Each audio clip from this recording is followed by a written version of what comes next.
The study area for this project includes 28 counties in New York, New Jersey, and Connecticut, as shown on this map. The Central Business District, shown in orange in the inset, is defined by the MTA Reform and Traffic Mobility Act as south and inclusive of 60th Street. Vehicles solely using the FDR Drive, Route 9A or West Side Highway, including connections to the Hugh L. Carey Tunnel and the Battery Park Underpass, would not be tolled. The project's purpose is to reduce traffic congestion in the Manhattan Central Business District in a manner that will generate revenue for future transportation improvements, pursuant to acceptance into the Federal Highway Administration's Value Pricing Pilot Program. The project would address the following needs. It would reduce vehicle congestion in the Manhattan Central Business District and create a new local recurring funding source for MTA's capital projects.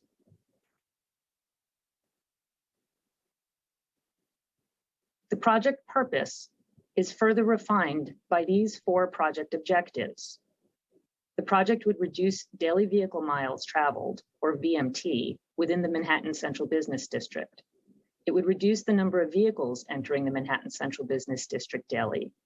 It would create a funding source for capital improvements and generate sufficient annual net revenues to fund $15 billion for capital projects for the MTA capital program. And it would establish a tolling program consistent with the purposes underlying the New York State legislation entitled the MTA Reform and Traffic Mobility Act. There are 2 project alternatives. The no action alternative, where no central business district tolling program would be implemented. There would be no comprehensive plan to reduce central business district congestion and no identified transit capital revenue stream. The Central Business District Tolling Program alternative would include the building of new tolling infrastructure and new toll system equipment, implementation of a tolling program with multiple scenarios that will be assessed to identify the range of effects, both positive or negative, and the creation of a new revenue stream for investment in subways, buses, and rail. The Central Business District Tolling Program alternative is consistent with the Mobility Act. A toll would be charged for vehicles entering Manhattan, south of and inclusive of 60th Street. Passenger vehicles would be charged once per day. And 2 exemptions are required by the MTA Reform and Traffic Mobility Act, one for qualifying vehicles transporting persons with disabilities, and one for qualifying authorized emergency vehicles. Central Business District residents with gross adjusted incomes below $60,000 would be eligible for a tax credit. And a Traffic Mobility Review Board is tasked with recommending to the TBTA board the toll structure, including but not limited to a plan for credits, discounts, and/or exemptions.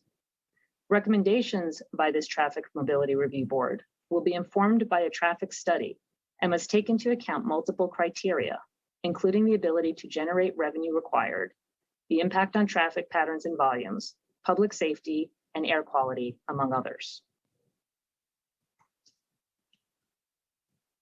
This is the process that we're using for evaluating potential effects on environmental justice communities. It is based on guidance developed by the Federal Highway Administration and the U.S. Environmental Protection Agency. As you can see here, the process begins with identifying minority and low income, or what we call environmental justice, populations and communities. The next step is to determine whether the project would result in adverse effects on environmental justice populations or environmental justice communities. This is the step that we have been engaging in and which we are discussing this evening. The next step is to consider mitigation for any adverse effects of the project, as well as potential offsetting benefits to the affected environmental justice populations. As you can see, as we move through this process, we have interaction with the public and with environmental justice communities and populations to listen and to hear their input. If the effects remain adverse after mitigation, we need to identify disproportionately high and adverse effects. If there are no disproportionately high and adverse effects, the evaluation is complete. If disproportionately high or adverse effects remain, we need to evaluate further mitigation or alternatives to avoid or reduce those effects. This is our schedule. Right now, we are finishing up with our initial planned outreach on the environmental review process and project. After we complete the 3 webinars this week, we will have held 10 public webinars and 9 environmental justice webinars, as well as 2 meetings each of our environmental justice technical advisory and environmental justice stakeholder working groups as part of this early process, which you can see at the top in dark blue. Once this set of planned meetings is completed, we do anticipate there will be additional meetings from time to time as we continue through this process. In late May through mid-June, we will be holding another series of planned outreach events as we get to the point where we release our document for public review. In green, the second set of bars, you can see the timeline for preparing our environmental assessment chapters. We are currently in the midst of that process as well. In orange toward the bottom is our process once we are ready to share those chapters in draft form with the Federal Highway Administration. As you can see by the stars, there are key milestones identified. Again, in late May, early June, we anticipate being able to release the document, the environmental assessment, for public review. Thereafter, we will be holding those formal outreach meetings again, and then we will be finalizing the environmental review. And we are aiming to have a decision by the Federal Highway Administration by the end of 2022. As noted earlier, this evening we plan to share what we have heard so far about issues and concerns from members of the EJ communities, and where possible, some of the preliminary analysis related to those issues and concerns. The webinars and the Environmental Justice Technical Advisory and Environmental Justice Stakeholder Working Groups identified concerns related to a number of topics. For tonight, we've organized them into 3 groups. First are the items that we discussed further with the groups and that we intend to share with you this evening. Among them are environmental justice demographics and travel patterns, environmental justice community access to transit, the modeling and tolling scenarios, potential effects of the program on traffic and on the taxi and for hire vehicle or FHV industry, and the MTA capital plan. Second were topics where the analysis is still in progress, though it will be provided in the environmental assessment document. These types of topics include air quality, the impact of COVID, and additional demographic information. Finally, are several issues that were raised but are outside of the environmental assessment process. These include concerns related to the $60,000 threshold for the New York State tax credit, which is legislated, and the ultimate determination of potential crossing credits, exemptions, and/or discounts, which will be recommended by the Traffic Mobility Review Board and ultimately decided by the TBTA board after a hearing. Beginning with the first area of interest, environmental justice demographics and travel patterns in the study area, you can see here on the map where the environmental justice communities are located. The environmental justice population is wide-ranging in size, geography, and composition. In fact, 12.3 million of the 22 million residents in the 28 county study area are members of an EJ community, with 52% identifying as minority and nearly 13% considered low income. To the left here is a table with a breakdown of the low income populations in the study area. With respect to minorities, nearly 24% of the overall 28 county study area identify as Hispanic or Latino, just over 15% as Black or African American, and roughly 10% is Asian.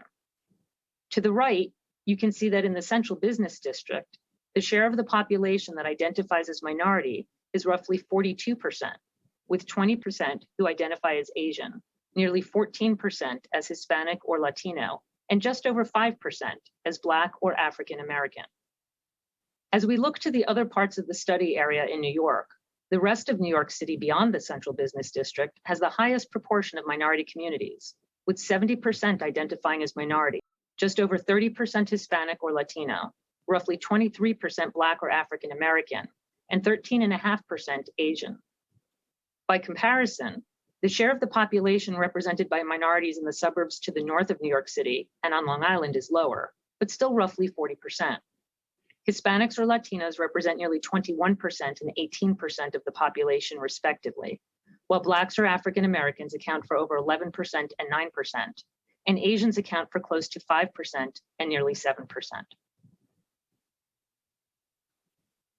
Finally, as can be seen here, at roughly 47%, minorities account for nearly half the population in the New Jersey counties of the study area, with nearly 22% Hispanics or Latinos, just over 12% Blacks or African Americans, and almost 11% Asians.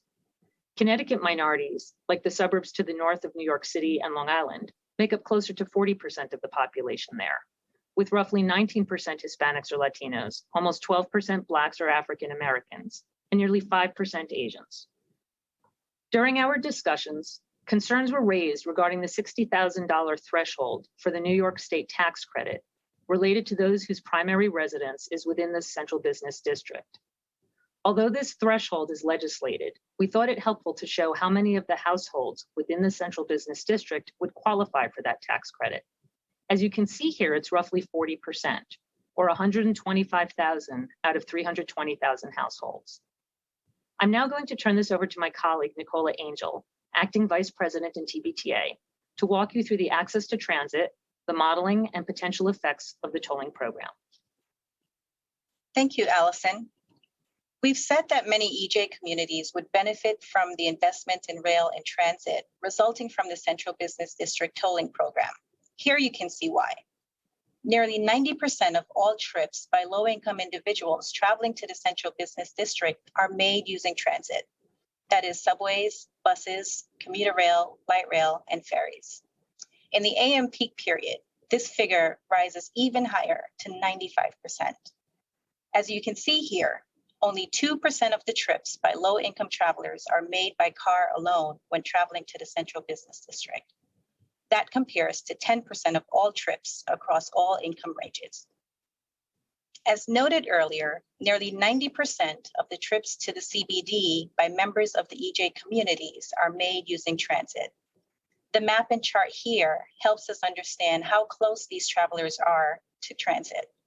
The chart suggests that while 18% of the population in our study area lives more than a half a mile from transit, only 10% of the EJ population lives beyond a half a mile from transit. However, many people in the communities situated further away from transit do not commute to the CBD. The map on the right helps us to begin to understand the impact for these locations. Those shaded in green are EJ areas where transit access fall within a half a mile. Those in gold are greater than a half a mile from transit. You'll recall, we noted earlier that the further away people are from the CBD, the less likely they are to commute to the CBD. Thus, as we proceed with our analysis, we will be mapping areas that are beyond a half a mile from transit and still have commuters to the CBD. Part of the preparation of the environmental assessment requires substantial transportation modeling. This high-level snapshot of our modeling process gives you a sense of that effort. We begin by building the model or ensuring that the use of an existing model is updated using information on the existing transportation network, including roads, transit, and other types of transportation. We also include existing travel patterns and various travel demand factors, which help us understand why people choose some routes over others. For example, a toll or a time saving. We then determine the potential travel demand by using multiple scenarios where we vary whether and how the program is implemented, reviewing and refining the information generated from the model. Once we're comfortable with the outcomes from the modeling, we determine potential effects of the changes on air quality, noise, pedestrian flows, parking, traffic congestion, and transit. Finally, we publish this analysis, along with an assessment of beneficial offsets and potential mitigations if needed. During this public review period, we will be holding more outreach discussions to solicit comments specifically on the environmental assessment. It is important to understand that we will not know the exact tolling structure that will be selected by the time we conclude the assessment. To address this, we're modeling 6 scenarios within the action or build alternative. each with a range of toll levels and different combinations of potential crossing credits, discounts, and/or exemptions. These different scenarios help us to better understand the full range of potential effects of the program. As you see in this table, the projected net revenue from the build alternative ranges from below $1 billion to nearly $1.5 billion, depending upon the toll rates as well as whether crossing credits, discounts, and/or exemptions are provided. Some scenarios have no crossing credits. Some have crossing credits only at the tunnels into the central business district. And one scenario includes crossing credits for all toll bridges and tunnels connecting directly to Manhattan. Also included are potential exemptions or discounts for taxis in the form of caps on the number of toll trips per day. Potential discounts for FHVs and trucks, again in the form of capping toll trips, and potential exemptions for buses. To reiterate, the more crossing credits, discounts, and/or exemptions provided, the higher the toll must be to generate both the reduction in the traffic volumes and the vehicle miles traveled and the required revenues. Here you can see some preliminary results related to traffic congestion objectives for the program. Importantly, to the no action alternative, where we do not implement the program, all of the scenarios where we do implement the Central Business District tolling program reduce vehicle miles travel and the number of vehicles entering the CBD on a daily basis. Across the 28 county study area, most areas see decreases in vehicle miles traveled, but a few areas appear to see small increases. We will look more closely at these areas to determine the effects of these changes. Taxis and for-hire vehicles, Ubers and Lyfts, for example, have a high proportion of workers that identify as minority. Thus, we need to explore the impacts of the Central Business District tolling program on their industry. As you saw on the earlier slide, we modeled several treatments of taxis and for-hire vehicles, or FHVs, including tolling them each time they enter or remain in the CBD, providing a discount by capping the number of times the vehicles are tolled, and providing an exemption for taxis. On the chart here, you can see preliminary results of these treatments. In scenarios B and F, where both are provided a discount in the form of being tolled once daily, as will be the treatment for passenger cars, there is very little effect on the number of trips taken by taxis and FHVs. There is more change in the number of trips in scenarios C and E, where taxis are exempted from the toll. But FHVs are offered less of a discount in that they would be tolled on up to 3 times per day. Finally, in scenarios A and D, where taxis and FHVs are tolled for every trip, there's a drop in trips by over 20% and nearly 40%, respectively. One of the project's objective is to create a funding source for capital improvements and generate sufficient annual net revenues to fund $15 billion for capital projects for the MTA capital program. The Mobility Act requires 80% of the net revenues from the Central Business District tolling program be used for New York City transit projects, and that 10% each be used for Metro North Railroad and Long Island Railroad. Representative projects in the approved MTA 2020 to 2024 capital program include things like station renewals and transit and rail system, rail track and yard improvements, transit accessibility improvements, signal modernization, and subway, bus, and locomotive purchases. Exactly which projects will be funded will not be determined in the environmental assessment. However, this list provides a better understanding of the representative projects that new funds from the Central Business District tolling alternative could fund. Thank you.